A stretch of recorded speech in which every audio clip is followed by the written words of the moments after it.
Yeah, it was a hit rather than a sort of a satisfaction that was sustained, right? It was a peak and then a pitfall, like a cliff fall. Yeah, yeah. And then that was the majority of my career.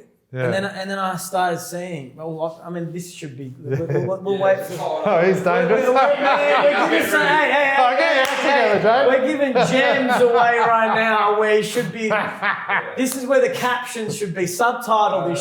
And then that's how I got. That's how I kind of gained my wisdom. My parents gave me everything. You know, we'll keep it for the screening, but. Yeah, and I think it's incredible what you realise with success. It's the complete spirit. If you allow yourself, if you have a being that allows to receive that spiritual kind of gifts and enlightenment, then you do change for the better. Yeah. But if you do want to keep filling your boots up with money and brick and mortar and girls and success and drugs and alcohol and pharmaceuticals, then that is infinite. Yeah, no, I think I'm excited to get into that. Welcome to episode 16 of Let's Talk Business. I'm your host, James Price. We're going to take a different tack today. As a business owner, you'll know that a really successful business is one that develops a connection with their customers. Like a good actor, a successful business evokes emotion, not just a transaction. And those emotions might be happy, sad, desperate, disappointed, delighted, valuable, but they go to the essence of what value a business provides its customer. My guest today is a very successful actor, director, producer, and writer. He's an Australian, and he came from this neighbourhood here in Western Sydney. His name is Firass Dirani. He's been awarded 2 Logies. He's worked on productions involving Vin Diesel, Mel Gibson, Robert De Niro. In fact, he's worked on a production that I think received 2 Oscars, Hacksaw Ridge. He's also played a leading role in The King of the Cross, Underbelly, The Golden Mile. And what a celebrated success that series was in Australia and internationally. Firass, welcome. It's great to have you on board. Thank you for such a wonderful introduction. Hey? But you're here. I am here. I made it. Yeah, and look, made it, James. You're in the world of entertainment, right? I am. So tell me about entertainment. How was it always? Were you always destined to be an entertainer? I think it started at such a young age. It started at the age of 4 or 5. You know, it kind of innately came to me. Even though I'm not in a family of artists or performers, and I don't have a director father or a artistic mother. So it was one of those things that stuck. At the age of 4, I know I was one of those kind of really weird kids that knew what they wanted to do in their life. Yeah, I just would say I want to become an actor. And they're like, oh, that's really cute. Oh, he's going to grow out of that. We'll make him become a doctor, a dentist, or a lawyer. That was their kind of approach to it. Yeah. But it stuck, but I mean, we're in 2023 now, so. Look at social media and everyone's an actor now.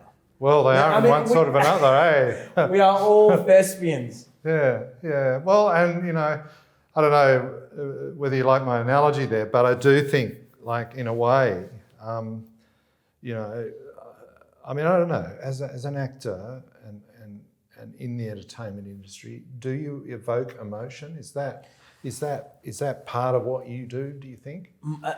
Yeah, more or less. It depends on how you want to approach a scene, how you want to approach a character. When I first started out in performance, I did want to feel, I wanted to feel like if I was going through an agonizing scene, You wanted to feel that? I wanted to feel it because you thought that's what it was all about. Yeah. It was about the method acting. It was about the De Niros and the Al Pacinos and people doing the, there's so many methods in performance. Stanislavski, which is what De Niro did. He drove a taxi around New York for a few months before he did Taxi Driver. He does the emotional sense memory where he smells a matchstick or a fabric, so he remembers his mother. But there's other actors that do feel nothing. Yeah. And I learned that you can savor or even preserve your attention and your energy by doing less, but achieving more. Yeah. Okay. That's interesting. Yeah. So it's almost transcending yourself to a different person, but not wasting the emotional energy too much. No, that's one method. Yeah. Definitely, that's one method. But there's other methods where, if they're feeling like they need to sweat, they'll jog on the one spot for an hour and really have beads of sweat. Yeah. There's that school, and there's a school of no, I just need to learn the lines. I don't really need to feel anything. I just need to be intentional. Have you practiced both? I have practiced both. And what do you feel like? I feel like both can definitely work. Yeah. The method it's so much time consuming. It takes it out of you. Yeah. And then there's other ways where you can be, nothing needs to be going on up here or in here. That's amazing. That's amazing. Yeah. And I went, oh man, there's a real spectrum in how to execute this art form. Was this a hard road? I mean, you wanted to be in entertainment. Oh, James, right? please. Hey? It was, yeah, it was. How so? Well, first of all, growing up in the western suburbs, You're a Blacktown boy, huh? I'm born in Blacktown. Yeah. Grew up in Warrington, Cambridge Park, Kingswood. I went to school in Cranebrook. Wow. So it was the hood, man. You were in the hood. I was in the epicenter of the hood. Yeah. And there was nothing around here like that 5 years ago. No. There was no avenues for art and performance. And so I had to find my way and kind of navigate my way around it. And and then, at school, high school, they wanted to kick me out and I was always a failure.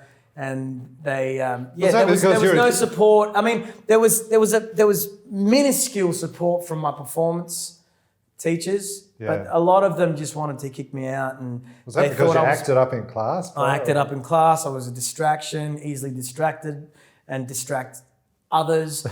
Because I mean, look, I don't want to go into the whole the phenomena of the education system here and how people learn. Because as you know.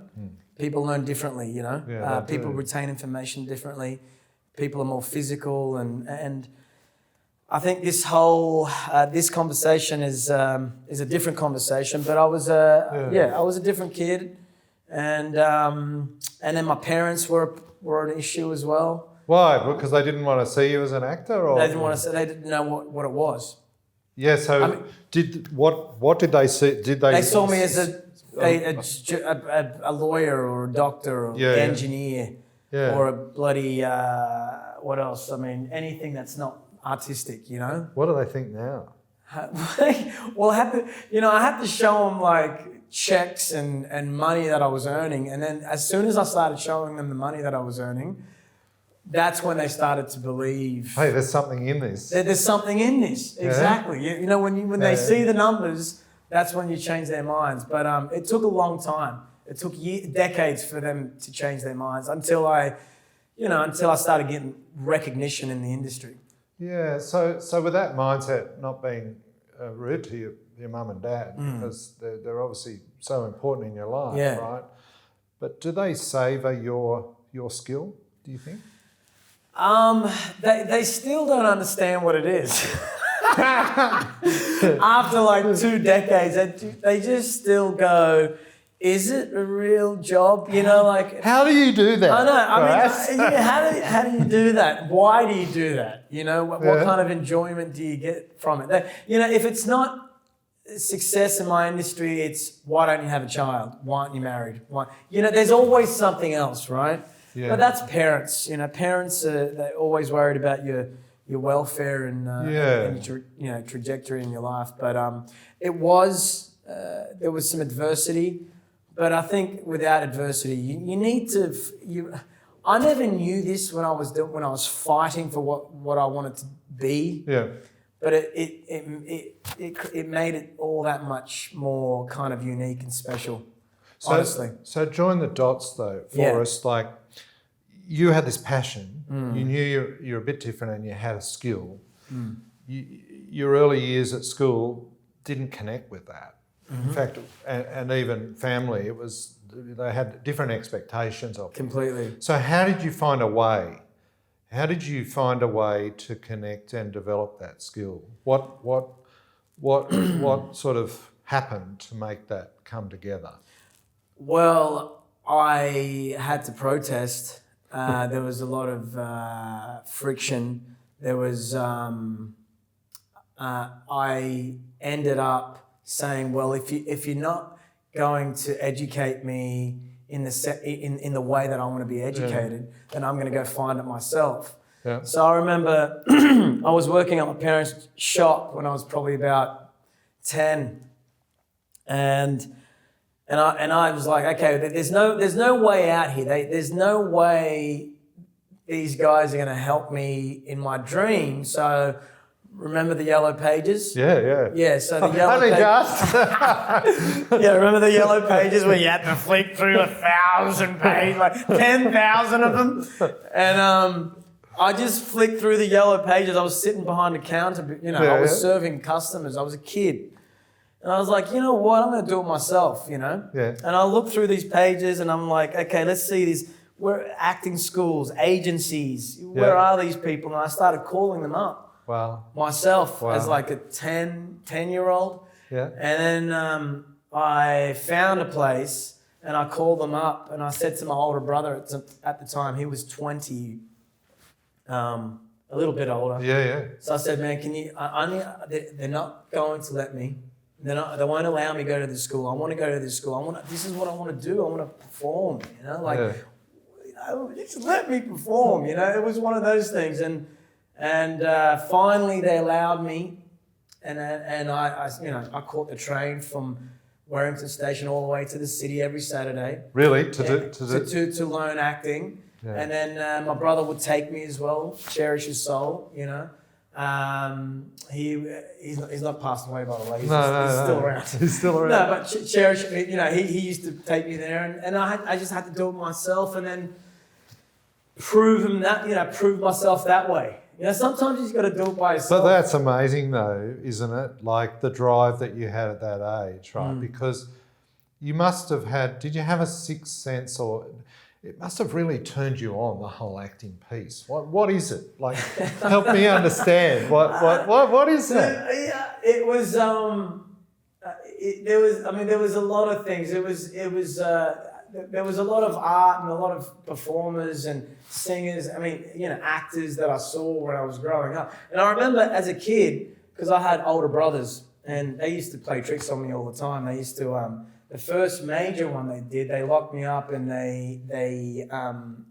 forced me to watch The Exorcist. Yeah, I know. The Exorcist of all films, of all horror films. That's pretty nasty at that age. It's nasty, right? That's why I'm kind of a little bit not... you're affected. Yeah. But one of my favourite films of all time. But there was something about performance and telling stories. And the truth is, it was entertaining and getting a reaction out of people.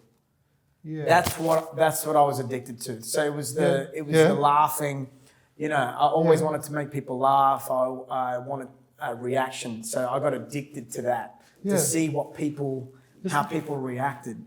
whether it was horror, whether it was comedy, whether it was, somber, whatever I was doing, just to see their reaction was my kind of sanctuary. Yeah. So it was. I mean, another way of saying that is in the social media world is engagement, right? You wanted engagement, right or wrong. Yeah. That was what got you excited. Exactly. You felt you'd made a difference. It energized me. Yeah.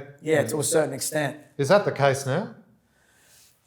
Absolutely, it is. I mean, I like engaging with people. I love people, and I love the human condition, and that's why I'm fascinated about the mind and how we are and what's going on in society at the moment, and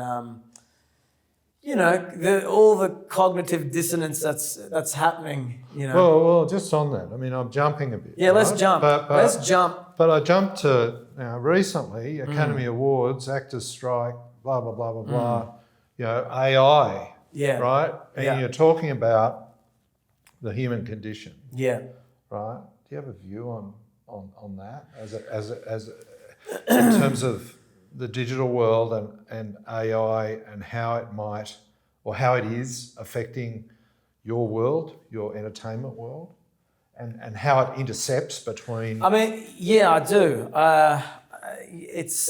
I'm apprehensive about it because initially when things are designed and are produced, they're produced hopefully for good. Yes. But then there's, on the other end is evil. Yeah. It's like Alfred Nobel. I was talking about this the other day where he designed and produced dynamite. Yeah. And then look what dynamite did. Yeah. I mean, how many wars and how many people has it killed? How much damage has it done? Done over hundreds and hundreds of years?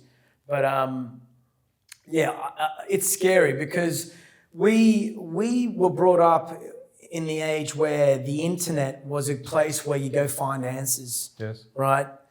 I think where we're heading now is a future where the internet is going to be completely fabricated, where it's going to be not authentic, incorrect, and just a kind of a cesspool of untruths and false information, right? Where then that's going to spawn a whole market and industry of authenticated news avenues and authenticated photographs and authenticated stories. So then that allows more confusion and more hypocrisy and more one-sidedness and so we're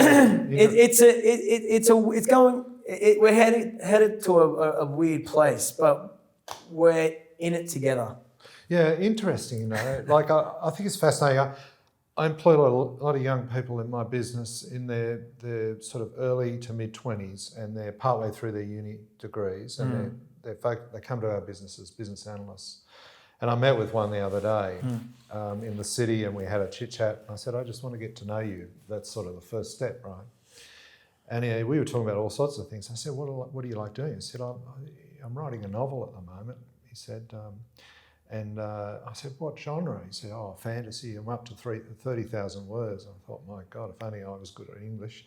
And then he said, what else? I said, what else do you like to do? He said, I like art. So I'm working on digital. I like art too. I said, show me your pictures. And they were really interesting. And then he said to me, what do you think about AI and how is that affecting your business? And I talked about it and I said, I really don't know, to be honest. It's, apprehensive is a good word. That's how I feel too. And interestingly, this guy in his early 20s talking about his art and his writing. And he said, I've got to be really careful. I've got to figure out how I can maintain the soul in my work, right? And so he's struggling as we are, right? And I guess as an entertainer, soul is important, right? It's that sort of, it is that authenticity. And in a way, that's being threatened a bit, yeah? Yeah, completely, because you can ask Chat GPT whatever you want. Can I have Van Gogh Exactly. drawn in the realm of Tupac Shakur's soul? Like you can throw so much at it, and then it'll give you a result, and that's the scary thing. And it does look soulful. Yeah. And it looks and it's real, and it's happening right now, and it makes you think, will I have a place in the world later on as an artist, as an actor, as a graphic designer, as a director? Yeah. I mean, they can end up. What will that place be? What will Will it be here? Will it be here? Are we going to be ousted? Are we going to be kicked to the curb? I mean, this is what people are discussing all over the space at the moment. Yeah. But it also can be used for positive design as well, and for amazing things. I mean, I used it for I used one of the apps. I forgot what was it called. Luna.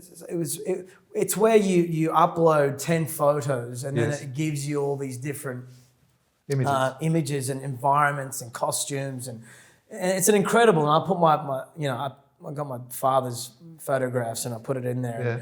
And he's never seen himself in these scenarios. He was like, "What is this?" He was blown away. But it's intelligence that we are going to come across. It is. We're coming across it. You talked about your mum and dad. Yeah. To this day, what did you learn from them that you carry close in Firass today? Well, they're hard workers. They're hard workers. My dad immigrated to Australia in '67, so he's been here for 56 years. So Lebanese. From Lebanon. So he came on a boat. It took him 6 weeks. They had a hard upbringing. Dad was the eldest of 10. He was sent to work at the age of 7. Yeah. To be the breadwinner of the family, because that's what they normally do. They they send the eldest to work. It's like power in numbers back then, But let's have 15 kids and send them all to work. Yeah, we need workers. Yeah, we need workers, goddammit. And Mum was the eldest of 11. Wow. No, she wasn't the eldest. It was second or third eldest of 11. She was sent to work early too. Yeah, right. Yeah. So I appreciate their hard work, and I got different things from both of them. I mean, they have been difficult to our relationship, but there's beauty in that as well. Yeah. You got to see the beauty in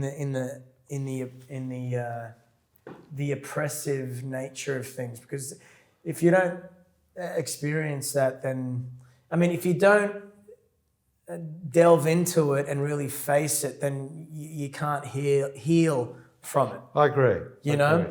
And mum's a passionate, fiery person, and I get that from her. Yeah. And dad is just a hard worker. Yeah. He's passive. He's a quiet achiever, but he just works and works. And he's almost 80 now, and he's still working. Yeah. That's amazing, isn't it? Hopefully, I've got the hybrid from both people. I've got the passion and the fire and the hard work. and then the hard work from my father, yeah, and you must have, like, looking at where you came from and how you navigated what you wanted to do. Telling us about your studies every Saturday, that your brother would take you along to learn how to act, and I think. Did you study in New York as well? Yeah, then I ended up studying in Sydney. Right. I studied a 3-year performance course, and then I went to New York and did another course in New York as well. So you got to. It's continuous. Education is continuous. Like, even now at this age, I've worked with some amazing people that I hold close to my chest, and geniuses of the field, and who I've been lucky enough to be in such an intimate space with in the room and go, wow, how did I even get to this position, right? I mean, that's what interests me in a way. Like you've worked with some giants of the world in my field. In your field. Yeah. But back at that young age, you know, it sounds like you didn't have your mum and dad as mentors in terms of the entertainment side of things. Right. So did you look at anyone? Who were you emulating or looking up to in that sense? Or were you just on a journey and you just knew that that's what you needed to do? I find that really fascinating. Yeah,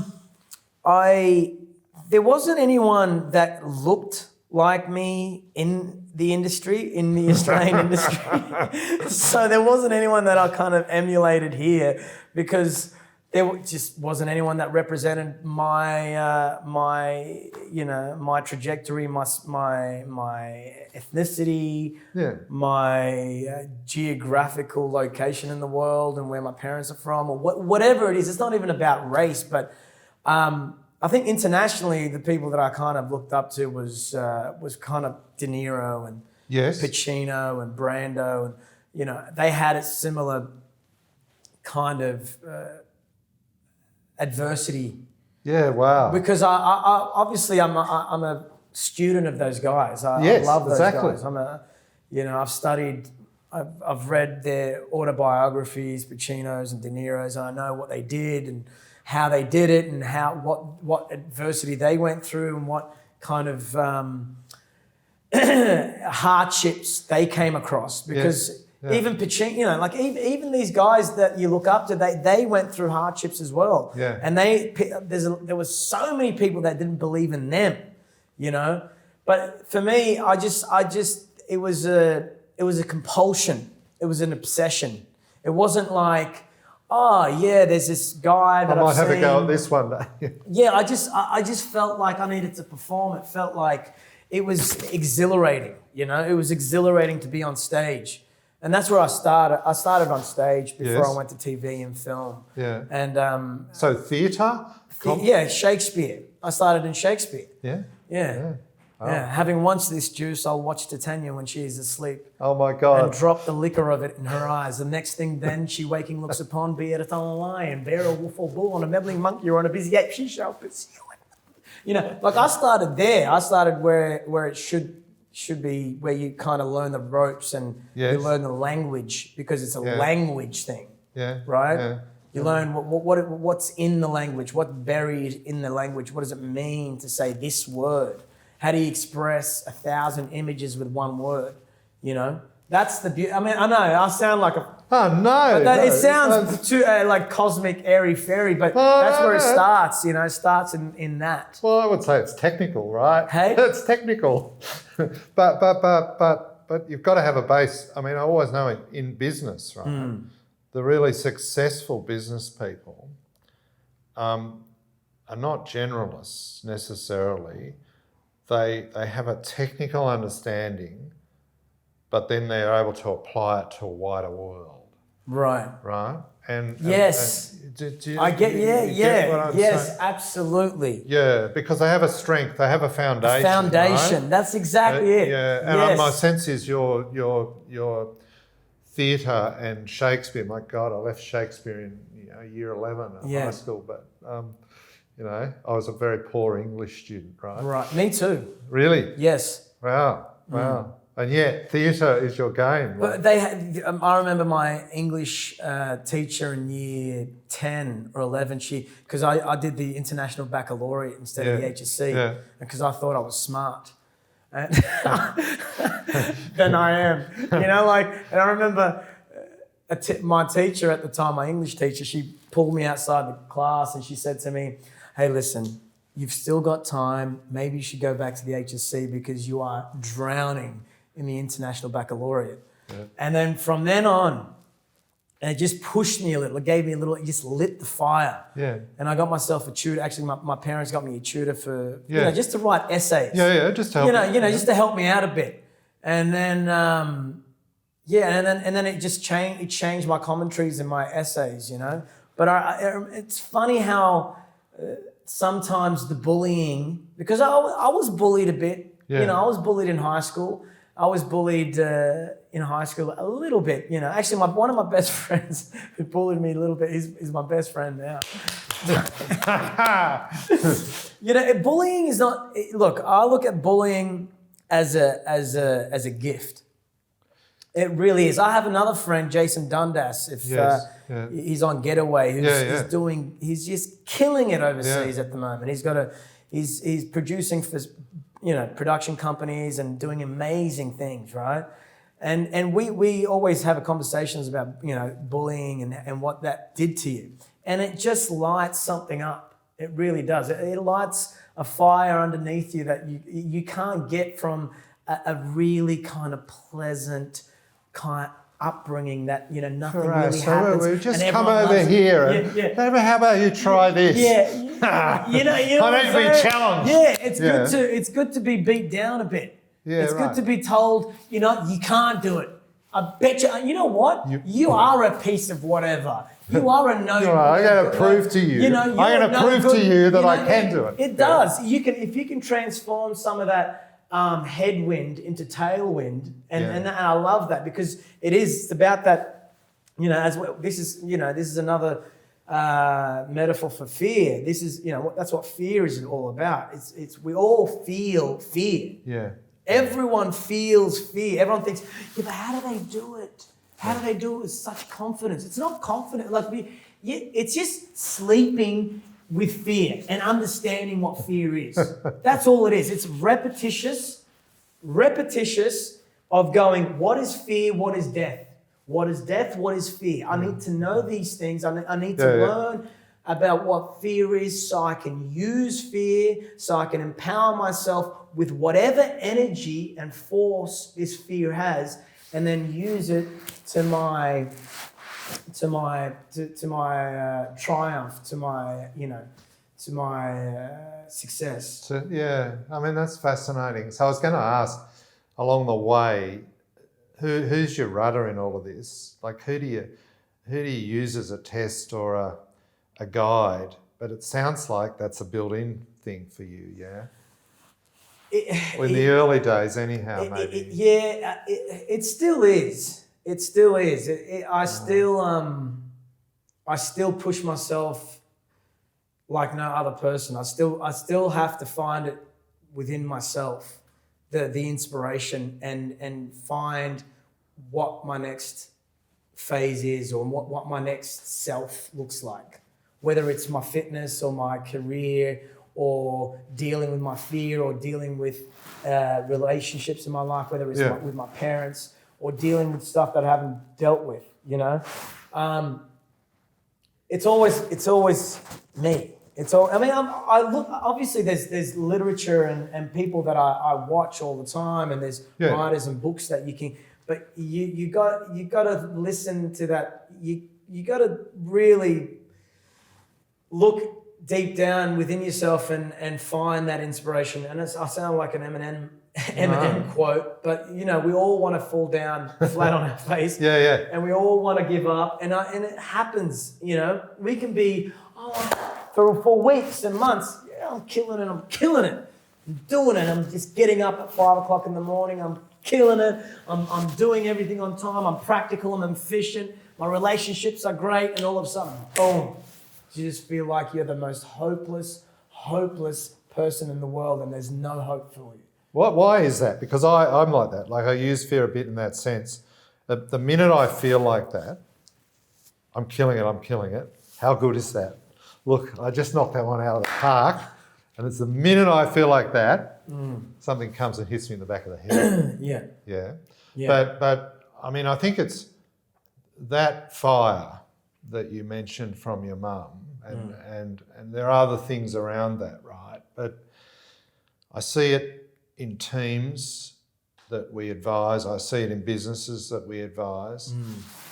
It's, I'm dumbing it down a bit, but it's very hard to find a business and a team and a culture that has a continuous improvement, right? Where they're always striving for something more. just that little bit better, just that little bit different, just that little bit more. And you see it in leadership, right? People, I think human nature, we tend to get to a point where, we're just satisfied with what Complacent. Yeah. And that's a bad word. I don't like the word complacent. Everyone uses it, but we become. That's enough. That's enough, isn't it? No, you know what? I've done that in the last couple of years. To tell you, I've said, you know what? I just want to observe for a little while. I just want to observe. I've been gun ho for 15, 20 years since I was 10. Yeah. Just chasing, like more, need more. Yeah. More money, more films, Yeah. more awards, more this, you know? Yeah.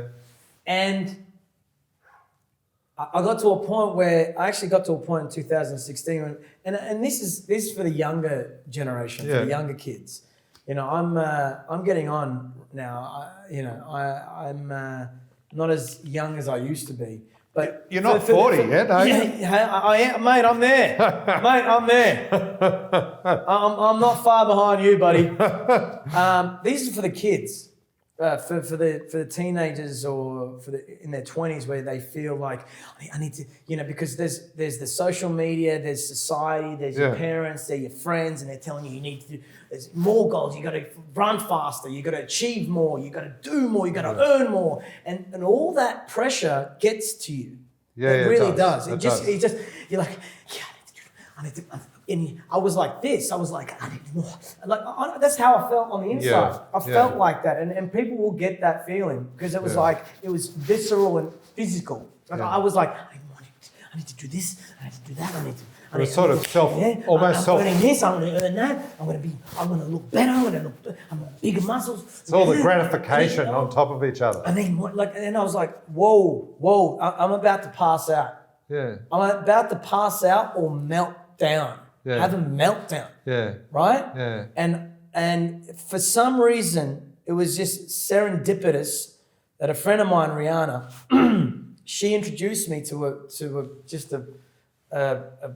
this guy in Melbourne, right? And this is not a big plug on meditation, but I got introduced to this guy. He taught me how to meditate. His name is Johnny Pollard. But anyway, it was the perfect moment for that. Yeah. Right? It came to me at the perfect time because I was feeling like like my head was about to explode. Yeah. Right? And then I just slowed it down. Yeah. I slowed it down for the first time in my life. What's 2000? That was 31 or 29, 30, right? Yeah. And I just slowed it down, man. And I just made it simple. And I stopped and I just had some solitude and I had some peace. And I just went, let's just slow this bitch down. And it worked. Yeah. It really did. Yeah. It just gave me some clarity. Was that hard? Was it hard to do? Was it hard to get to that, get out of that rat race to that sort of solace state? It was hard, and it's still you still have that. You still fall. I get that. Right. There's always these things that pull you back in. When they pull you back in. Yeah. Society, your phone, your addictions. Yeah. And then people think success is money. Success is so many different things. It's a myriad of these things, right? Absolutely. There's, and I don't want to get into it, but success is having your addictions at bay. Yeah. If you have 15 wolves or 16 wolves, because this is a 16th episode, right? And every wolf is an addiction. Yeah, exactly. Right? Exactly. Okay, and you're trying to walk down this wall. This is the image I have, and you're trying to walk down this hallway, and all these wolves are trying to attack you. Yeah. And you're trying to beat them off. Yeah. And this is the money addiction, and this is the sex addiction, and this is the drug addiction, this is the alcohol addiction, and then this is the people pleasing addiction. This is the food addiction. This is the fitness addiction. Yeah. This is the validation addiction. This is the self-worth addiction. And what's left for me? You know, Yeah. and all of a sudden there's this guy that says, you know, if you don't choose choice, I know this is too much information, but Yeah. to simplify it, Yeah. if you don't choose choice, if you allow the power of choice to be taken away from you, you become helpless. Yes. If you don't choose choice, you become a function of other people's choices. Yeah, exactly. And you may as well be cast. So what happens? You may as well be cast to the wind, yeah? Yeah, you become an unconscious, compulsive You're just battering around. Yeah? Yeah, you just react because of other people's compulsions. Yeah. So that to control oneself first, and I know everyone talks about it, but control your eating, control your drinking, control that. That took me a long time to do that. Yeah. Yeah, I don't want to confuse people because this is the first time we've talked to each other, isn't it? Well, what it is. I mean, we're trying to fit in so much. I know, it's so exciting, it's good, right? It's energizing. For me, like it's great because, you know, I mean, this issue about... Tell me about your challenges. And I know you're running a business company now, which you were explaining to me before about how do you take a business that has operators that, you know, to then take them to the next level where if they wanted to leave that company, how can it operate without them being there? Yeah. Right? No, that's right. But before we get into that, what personal challenges have you had? Well, let me talk to you about... It's getting hot in here. Let me just take this off. Right. So sorry, James. That was a bit of a costume change. It's getting hot in here, mate. But you're looking fine. Thank you so much, mate. You too. Let me thank you very much. So let me tell you about very briefly my career. Right. So came up in the school of hard knocks from a farm. Father very strong on hard work and very, very stern, if you like. Right. But had very much a grounding in working extremely hard. Anyhow, cut to the chase. Eventually find my way into banking and finance. Had no background in banking and finance, right? And it's a bit of a weird thing as to how I got into the industry, but I landed a role in one of the large banks in Australia, a senior role. I was headhunted because I actually understood an industry that they didn't understand, and that was agriculture, right? So here I was into a pool of cardigan wearing old bankers, right? Very stern, financial focused people, money focused people. And I was a young Turk that didn't have a background in that. But I was very focused on achievement, and I'm a very impatient person, right? And so when you articulated the early part of your career about just wanting to have another go and improve and keep going and keep going and keep going and faster, well, that was me in my 20s and 30s, very definitely. And my focus was, you know, it was money, it was achievement, it was taking things to another place that they'd never been before, right? And I was working in an organisation that had 40,000 people, and I had hundreds of people that were reporting to me, and I was, you know, managing, I don't know, in those days, $400 or $500 million, you know, portfolios and what have you, right? And business. I felt good about that, yeah. Right? And they need me. They need me, and look what I'm doing. I'm a crucial part of this business. Absolutely. It would all fall apart without me. Yeah. So, you know, and you reflect on that and you think, wow, what an opportunity. But it was also very punishing because, you know, you had to drag a lot of people with you. And in those days, I didn't understand that everyone was different and everyone was motivated differently. And to get the best out of them, you actually had to consider them as individuals. I thought they were all the same. They may as well all been chairs like this, right? Because that's how I treated them. Not that I was treating them badly, it was just that I was worried about the performance, not the person. right? Right. And so lacking compassion and empathy. I didn't have any empathy and any compassion. I had empathy for the customers, Right. You know, but you needed results. Results were the thing, right? Right. And the more results, the better results. Okay. Right? And snowball effect. It's just more and more. Big time. Yeah. And finally, I mean, one thing led to another, and I, you know, it was too punishing. I thought to myself, hold on, you know, this is hard. I'm earning a lot of money, but am I getting satisfaction? And where is this all going? And what will I end up with? And I felt very alone, really, to be frank, in very senior role. Like I was, of the top 4 banks at the time, I was the most senior executive in their 30s that had ever been. I was 2 steps down from the MD at the time. What's the MD, sorry? The managing director. So the head of the bank. So you came to a point, and how long had you been in this industry? Oh, I'd been at probably 9-10 years. 9-10 years. Yeah. And doing great guns. Just going up and up and up. Right. And then you came to a point where you questioned yourself and said, what does it all mean? Why do I feel like this? Yeah. Like why, you know, I just didn't feel satisfaction.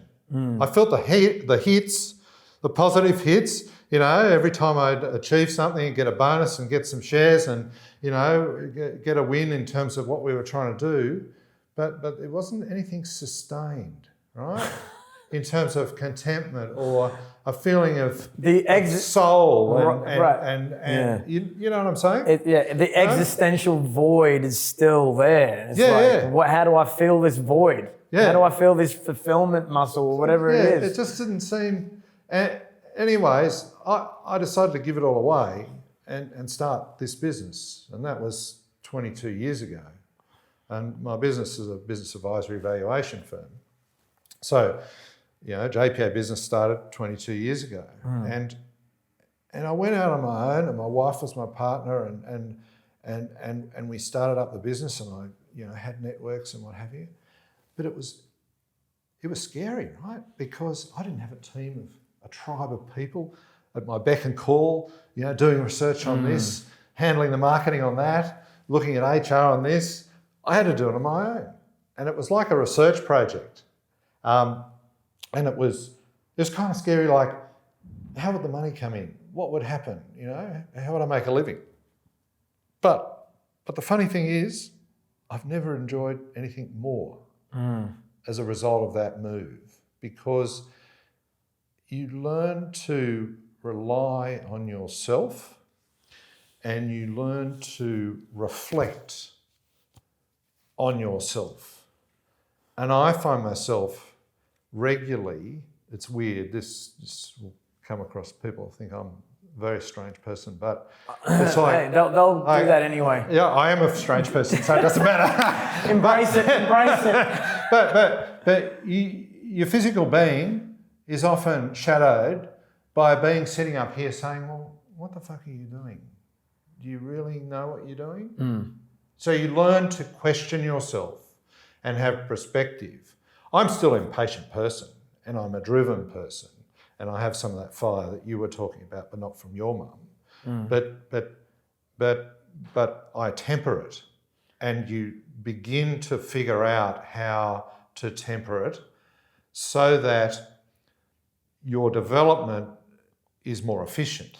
Right. So which is I think where you were saying so there was a point. Allow yourself to some breath and some peace. Yeah. Because otherwise, if it's all about competition, if it's all about climbing that ladder, then you don't allow for creativity and spirituality and other forces into your life that could maybe help you along the way, because you're shut down to it. So is that right? It's spot on. I mean, I talked at the outset about a successful business and a successful actor being more than just the transaction.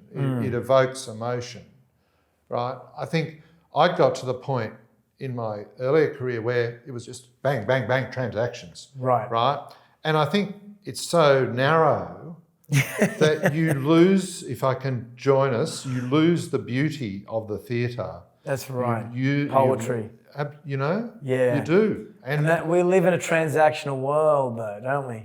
Well, we do. It's all focused on a transaction. It's almost... Because I actually sometimes forget about the poetry and not even the poetry, the creativity that has shaped me as a person when I'm around people that are so transactional. Sometimes I go, maybe I should be more transactional. Maybe I should be more about the money. Because I've never been about the money. Yeah. I've never been about buying things. I've never been about, I need a big house. But you know, when I'm around people like that, I start thinking like that because it's how they rub off. But then I go back to my solitude. I go, no. Yeah, it's weird. You know what I'm saying? I go, no, this is where you live. It's fun. People have different things. Maybe they'll come around. And I've seen people, like I just came back from Thailand as we were talking in Thailand. And I met a guy who was super successful. Like I'm talking about had a successful, you know, like had a $200 million portfolio, lost it, came back. Anyway, and an entrepreneur, blah, blah, blah, all this stuff. But he's at the point of the philosophy that I kind of bring into my life. He just wants love. Like he wants to have peace. He's not about the transactional. He doesn't money and all that. Like he's like, I need to find myself again. Otherwise, I'm gonna lose who I am. Yeah. You know. And what you're saying is it's a beautiful notion. And I wish that upon other people too. I wish that they can find the depth and the clarity that life isn't just about brands on your shoes and branded stuff and looking at the aestheticism and the material out there. It's the wrong Kool-Aid. It's the wrong tablet. Yeah, I mean they're short term. They're great hits, right? Oh, it's amazing. But they're like Russian rockets. Yeah, they go up. Yeah, and they go down. Right. That's right. And something that's sustained, like my days now. I mean, we all have our days still, you know, but my days now, they're not rushed. Yeah. I don't rush. But I have value. I have satisfaction. You know what I mean? Good to hear. I just have. Yeah, I love that. Like the one apart from doing Sudoku and having a chat about public affairs with my wife. One of the greatest things I enjoy is sitting around with my team of young analysts and hearing what they're learning and what's challenging them and trying to help them learn something to improve what they're doing. And seeing their eyes light up when they suddenly see, 1 + 1, well, that could equal 3 if we could do it this way, you know?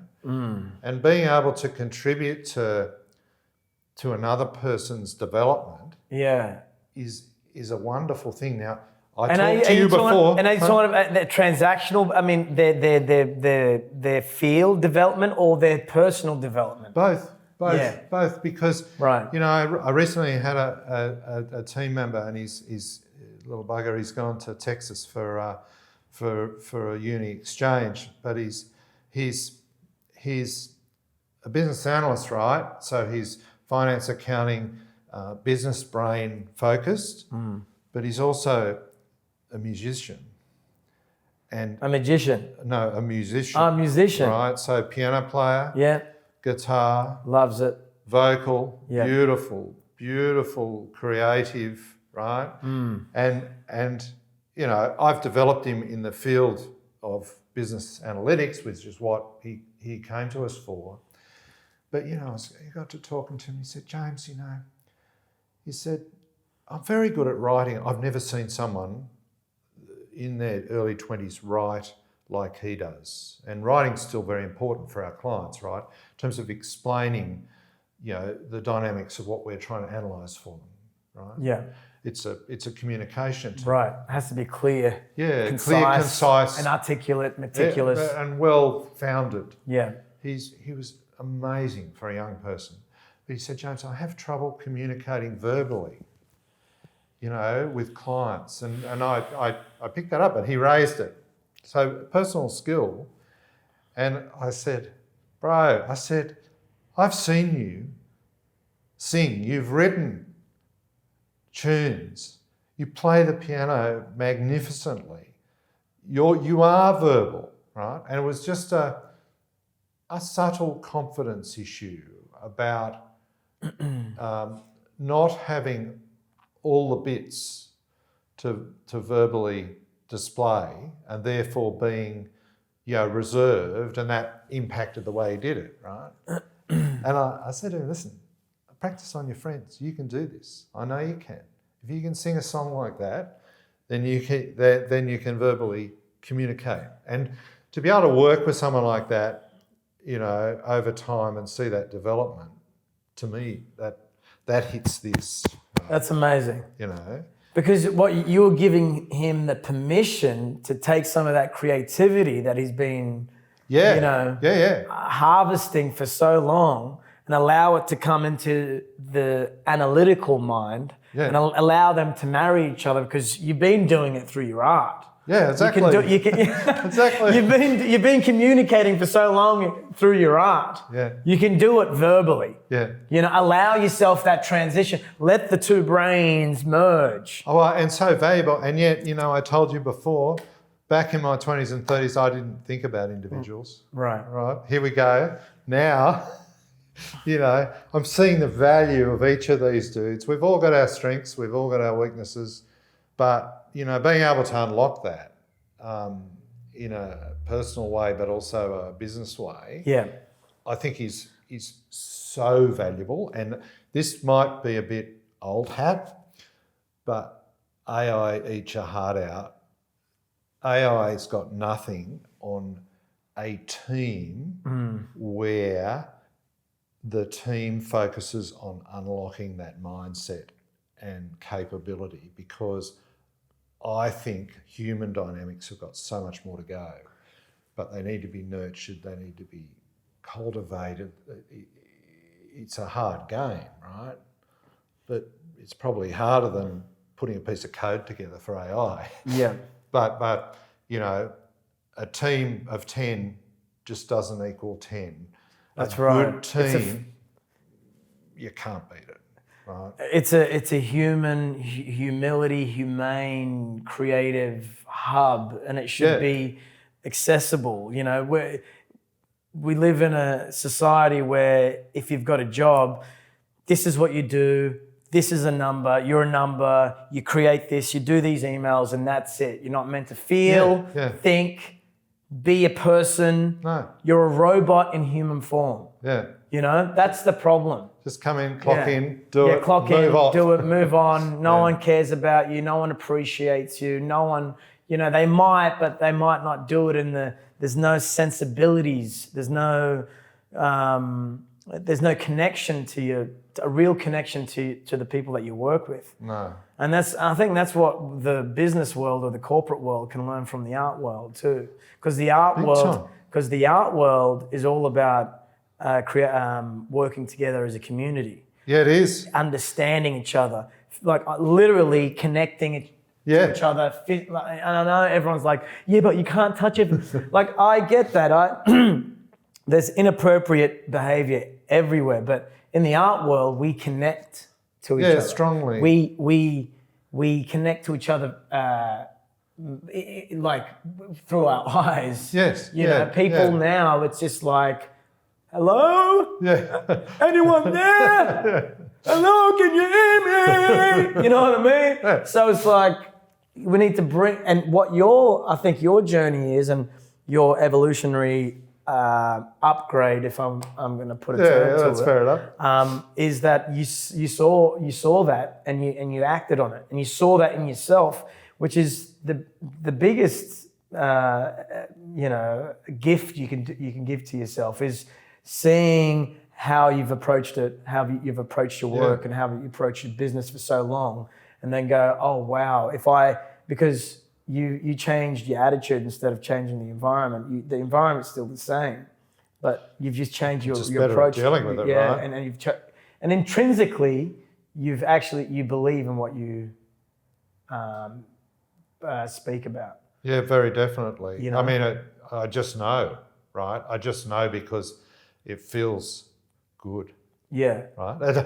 I'm not saying I'm not challenged. I'm challenged. I get stressed, all that sort of stuff. Yeah. But you know. Yeah. Right. And when did you know that you were going to be so successful? Was there a moment? I'll tell you, no. Look, I used to dream when I used to go to bed. Yeah. It's not, I used to, go to bed in my one single bed in my mum's room, in my mum's family house, and I used to dream about my future. Yeah. I used to dream. I used to go, I'm going to be walking. They're going to be I'm going to be doing films, and I'm going to be, series, and I just want to be respected, and and I'm just visualizing. I just visualize all these things, man, and from such a young age. And I remember it clearly today. And and when it came, it was just, I mean, visualization is such a strong tool you can use. It's an asset. If you see it in your mind, then you can definitely design it. Yeah, that's interesting. If you believe it, if your mind believes it, your heart sees it, and whatever, you can achieve it. I mean, that's it's definitely a great tool for people. Yeah, that's interesting. Yeah. What was it? Was there any particular theatre or series or film where you thought, yeah, I've done it.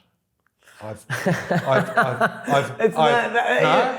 mean, look, it doesn't really work like that as an actor, because you know why? It's a craft, right? And as in a craft, especially in performance, especially in acting, there's no perfect way of executing a character. There's no perfect way, because that person can perform it in a certain way, then I can perform it in a certain way. There's so many different ways of doing it, even as singers or producers. Like, I can play a character that's it's infinite. It's infinite. Even your approach can be infinite. There's moments where I'm like, oh man, that was a, but then that's my ego, because my ego has been based on this set of information that I've gained over 40 years, right? What if I've gained more? If the three-dimensional sphere was even filled with more information and more education and more experience and more people, so my execution of that performance would be completely different, and so my ego would be saying something else. So you got to completely transcend the ego, which is a tough thing to do, but ego has its place. Ego has its place because people go, what is ego? People don't even know. Ego is ego is your character that says, this is the amalgamation and culmination of all the experiences, all the stuff that you've read, all the people that you've met, all the songs that you've listened to, all the films that you've seen, all the places that you've visited. That's your ego. Yeah. What about outside that? Business owner. What about outside that? But business. So don't think it just in between your ears is the answer. Sometimes there's ways of accessing that through what we're talking about, through this kind of like new ways of doing it. Well, whether it's solitude, or whether it's silence, or whether it's psilocybin, whether it's whatever it is. I love that, because I mean, business owners, leaders of teams take note. Yeah. Right? Yeah. Because, what you said was there's no one way, right? There's no one pinnacle. No. right? And if the minute you start thinking that way, You've lost. you've lost. Yeah. Totally lost. Completely. Haven't you? And you know, yeah. we're all trying to run a race, and that's the wrong thing. Like, it's a journey. And I think there's a lot to learn from what you just said around acting that can be applied in life and in business. Completely. You know, even when I write something, or even I don't watch my acting as much anymore. Maybe on the day when I'm filming it, but even when I watch stuff in the past, I'm like, oh, you know. And then even say I'm writing a story or writing a short doco or a film or whatever, you know, it's a 3-day rule. You look at it in 3 days, you go, What was I on then? terrible. What is that? You know? And do you have to be, can I ask you, Yeah, sorry go to ahead. interrupt, but just on that, do you have to be super critical to be successful, self-critical, do you think? Are you super self-critical? I am. It kind of gets the better of me sometimes, but I am super critical of myself. And is it a good thing or a bad thing? It is. That's a tough one. That is a tough one. I mean, if you can have passion and dedication with detachment, that's what I would say is the more powerful attribute. But if you execute something and then you're critical and you judge yourself to a point that is detrimental to your growth, then that's when you got to kind of pull back and go, okay, that's a bit too much. Yeah. You know, I think this is the thing. Is it like you see it like being a perfectionist? Yeah. Has its detriments, right? Yeah, it does. You know, I've all my life I've tried to do it. You know, bang on. You know, like competitive, but also there's the imperfect perfect. Please help me understand. It's the imperfections that also because our ego because if you look at perfection, right? Yeah. Who tells you what perfection is? What minds tell you what perfection is? They're mediocre most of the time. Yeah, they are. And they're often the average. It's usually your friends, society, and that's why being super discerning, if you're super discerning, you do less, you do less but better. Yes, and you do less but better if you're super discerning, right? And do you create your own boundaries or your own benchmarks? You got to create your own boundaries and benchmarks, because if you look at perfection, as we were talking about ego before, perfection is another symbol for ego. Yeah. I like it. I like it. No, you understand what I'm saying? Like, what is perfection? You know, society tells you need to wear ripped jeans. And then you need to do... I didn't bring my pair in today, by the way. I should have brought them. You should have brought it in. How dare you not bring your ripped jeans in? You know, don't judge me. It tells you, don't judge me in front of me. It tells you, and all of a sudden, you get to a point in your life where the penny drops and you have an epiphany, right? Yeah. And you go, oh, wow, I've been following this narrative that has affected not only my art, my work, my everything, who I choose to be with, because you are your relationship with others is a reflection of your relationship with yourself. Yeah. So if you have perfection up here, imagine picking a partner, for instance. Yeah, exactly. And if perfection as ego, I know they're gonna have trouble, deciphering this. Hopefully they do. But if your perfection is like ego, then what have you left for the art form of surprise and delight? Surprise. You might miss spontaneity. Yeah. You know, what do they call them? umami. Yeah. You know what I'm saying? You've just got rid of all those moments. You know, yeah. You know what that's what life, that's where life starts, right? Yeah. Sorry, we're getting excited. But No, I love that. But that's I love where that. life starts. It's beyond the perfection. Yeah. It's beyond the ego. So leave some room for growth, right? You gotta leave some room for mistakes. You gotta leave some room for surprise and delight. Surprise and delight, and you know, just from the heavens, from the heavens, because that's where it is. That's where real art and then real genius comes from. Yeah, I love that. When you allow yourself to be penetrated by that unworldly. It's being vulnerable, right? Isn't it? Yes. It's being very in my early days, I wasn't going to be vulnerable. I was bulletproof. Yeah. Right. There was no way I was going to be vulnerable. Right. If I was going to be vulnerable, I wouldn't be showing anyone I was vulnerable. where you're talking about a world where you allow yourself to be vulnerable. That's right. Because otherwise the tentacles to the surprise and delight and the mistakes don't happen. That's right. That's where you die on the inside. Yeah. Well, because you know what's going to happen. You know it's predictable because you've created that. It's the prison you create for yourself. Perfection, ego, society. Yeah.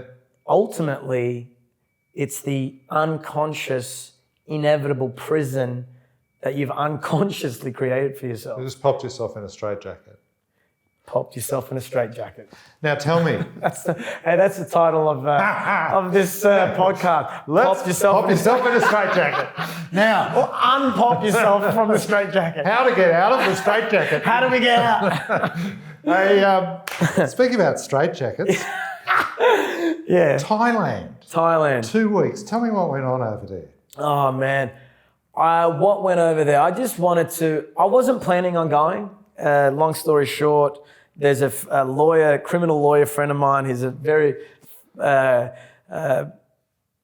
endearing and peculiar fella. Yeah. He's been asking me for a year, just let's go, we're mercenaries. Let's go to Thailand and just train like beasts. And just eat fruit and eat watermelons and mangoes and dragon fruits and just train all day and just go to the beach and really just have a talk and a sit down. And, nice.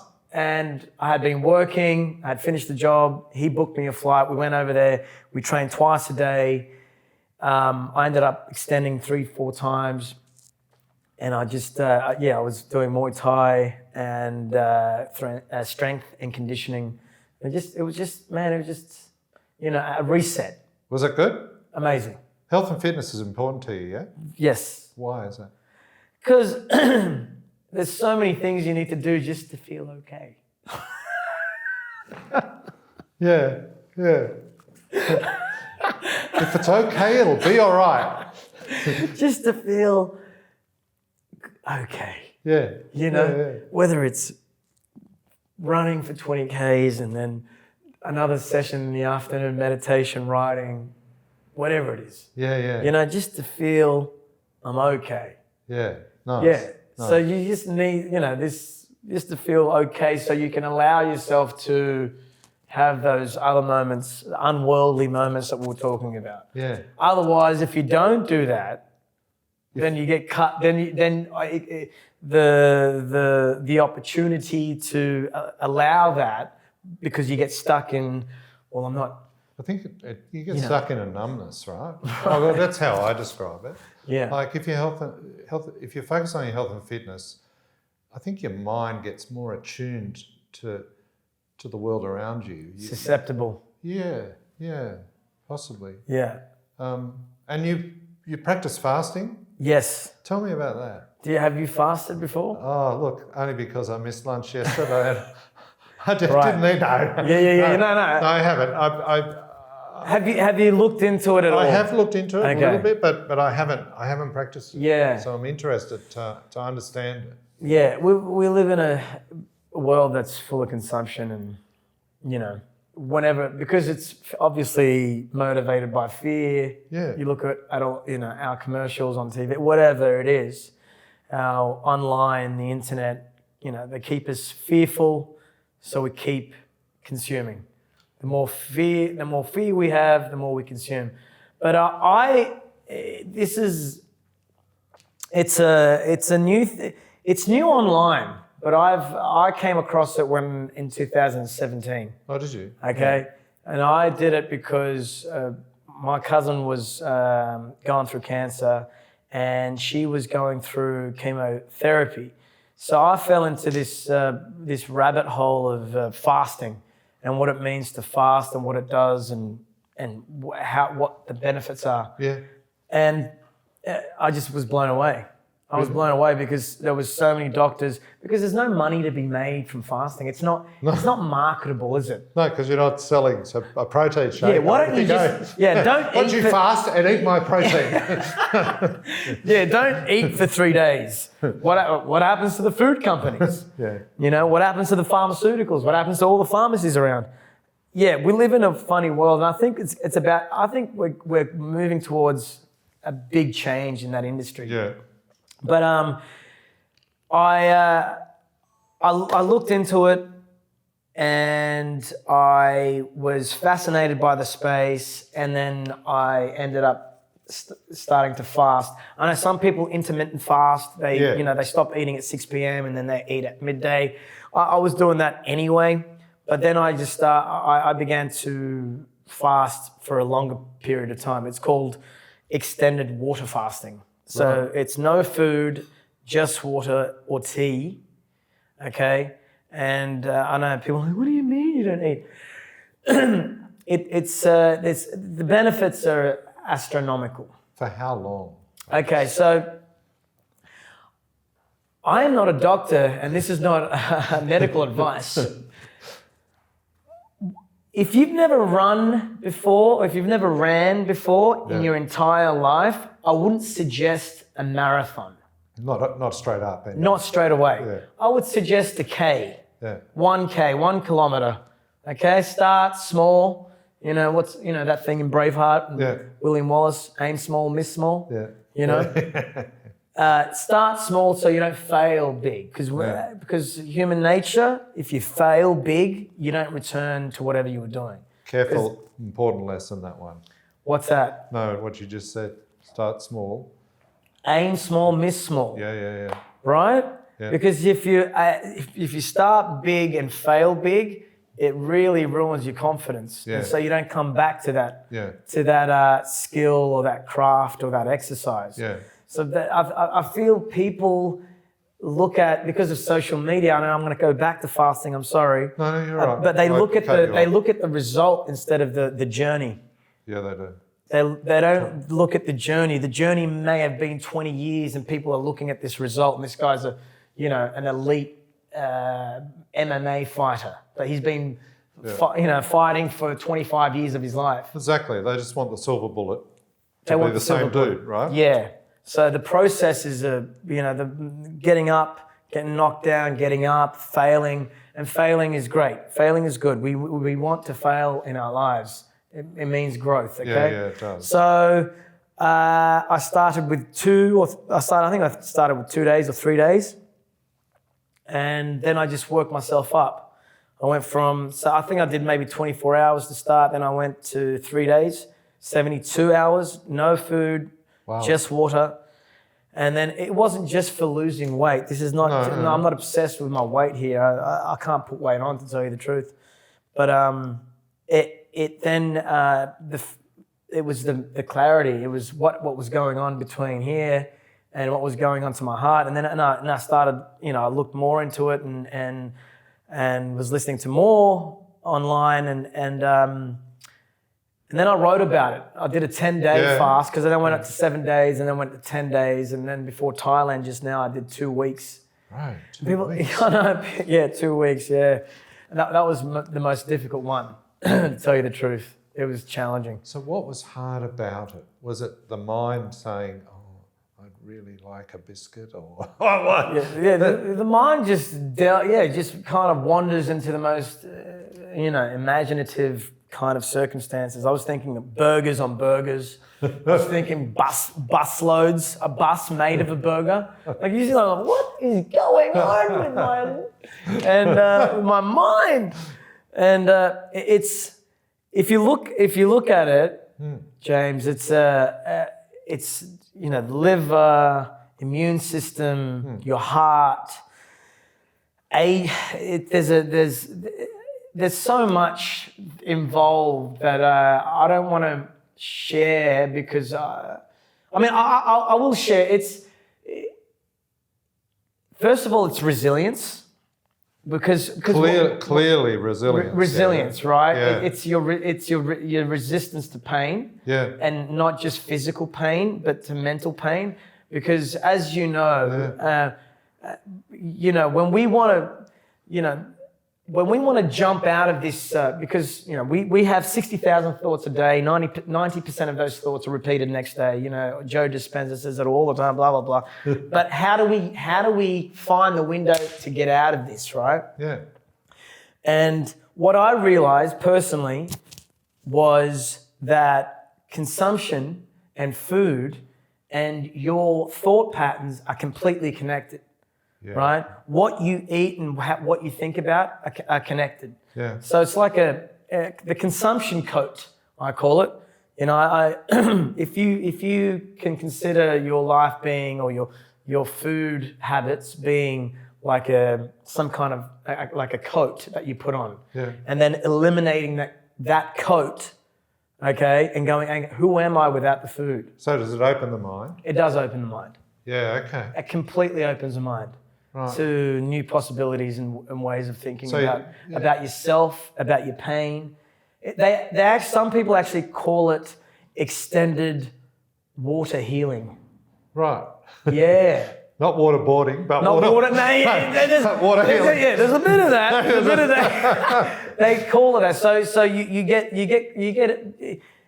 You have moments of clarity. You have moments of epiphanies. You go, oh wow! Like it's almost like you're living in real time a meditation, but not all the time. You can fall as well. So it's an extreme emotion. Yeah. At times it's futile, like everything else, but at times you're like,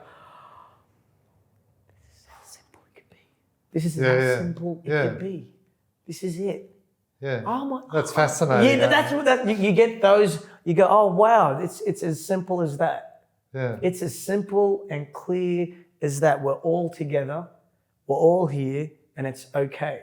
Yeah. And they're the mental clarifications that you so come some across. Great mental benefits. Amazing, though, right? amazing, and physical as well. But it's like a biological upgrade. So the first meal after it. Yeah. What does that feel like? Amazing. I mean, do you get extra central taste? Because after the 2-week one, because the refeeding is a major component of it, because you got to really organize and design your refeeding, because during the process, what happens is, it's a little bit scientific, but what happens is your strong and powerful cells eat your weak and dying cells. It's called autophagy. Right. Yeah, right. Self-eating. So there's a physical, biological upgrade, right?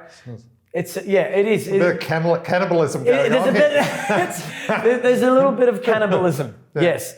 The refeeding is an important part of the fasting. When I did the 2-week one, I broke it with just watermelon. That's it. I just ate watermelon. Yeah, right. That was it. And you appreciate what you eat.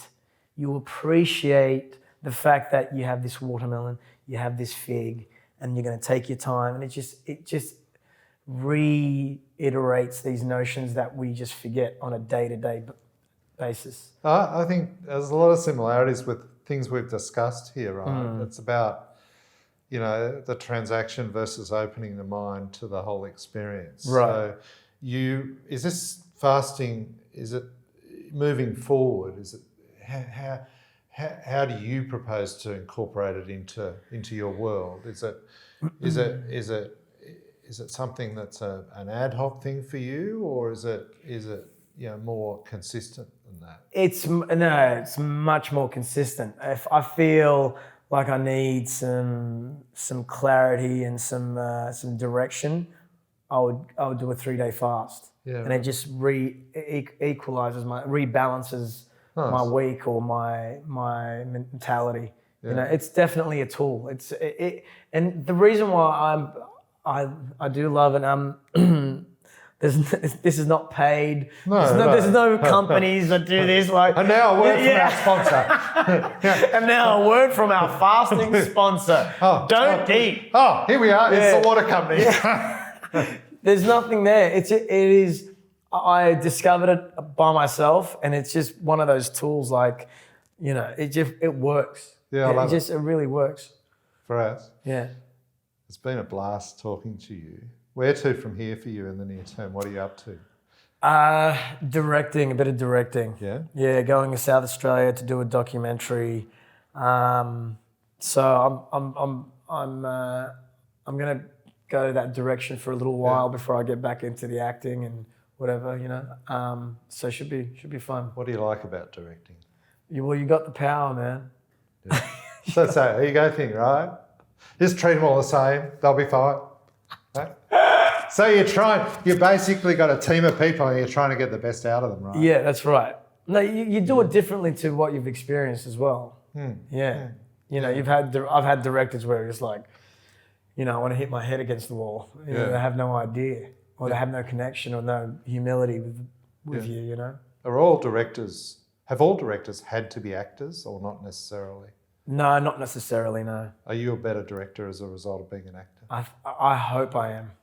Is that about the actors feeling like you know what they're experiencing? Or, yes. Or is that the main? Yeah. Well, you know what they're experiencing, the insecurities, the fear, where they want to go, if they want to risk how they're feeling, reading them, allowing them to fly instead of bullying them. Yeah.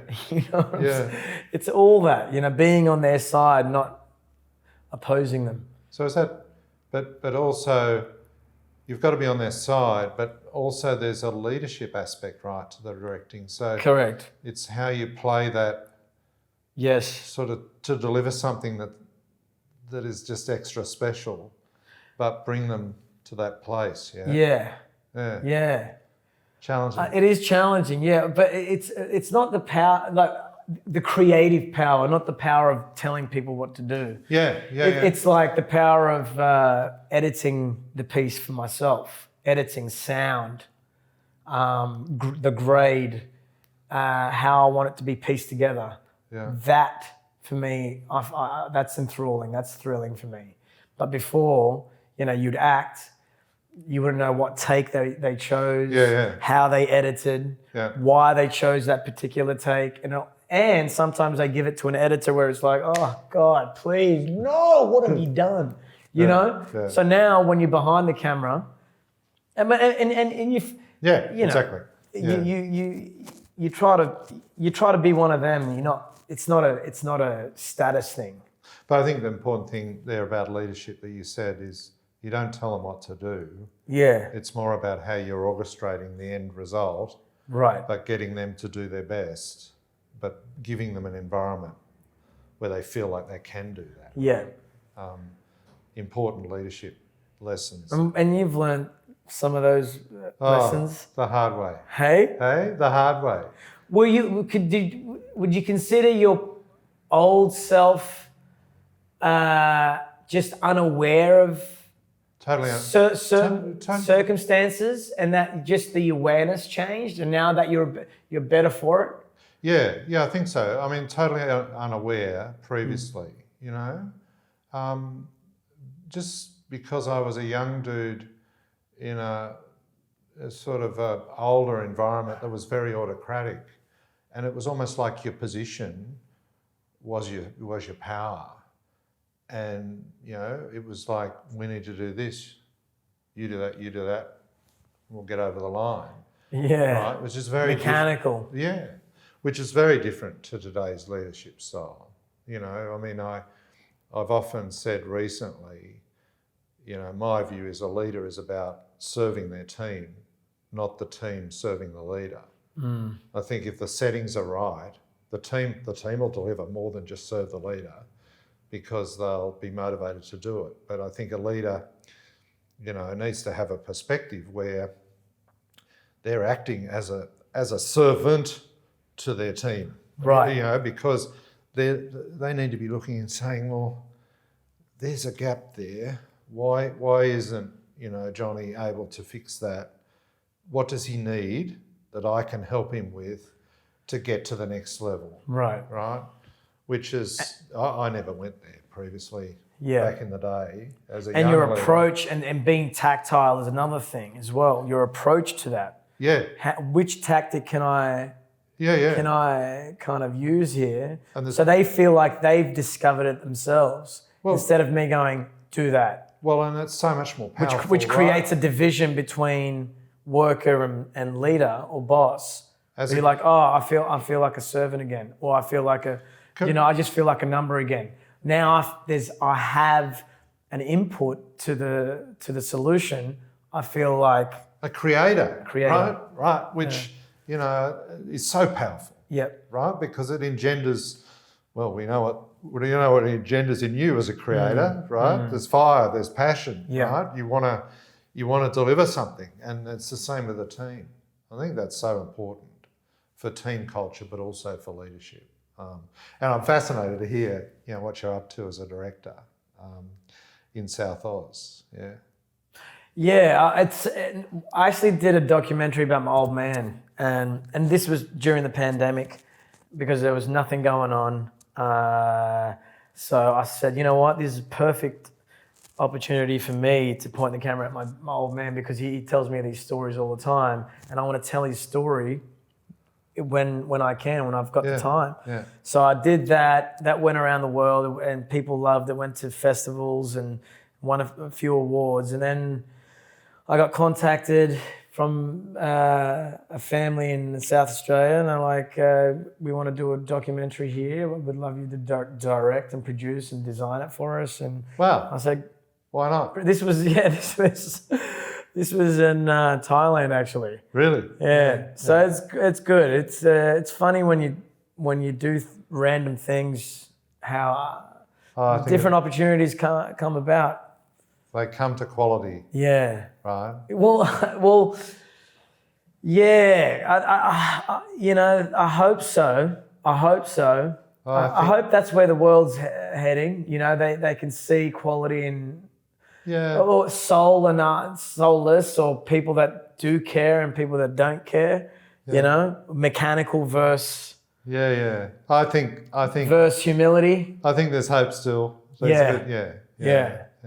Firass, I want to thank you for joining us today. I've really enjoyed the chat with you. I really appreciate your genuineness and your generosity in sharing you with us and my audience.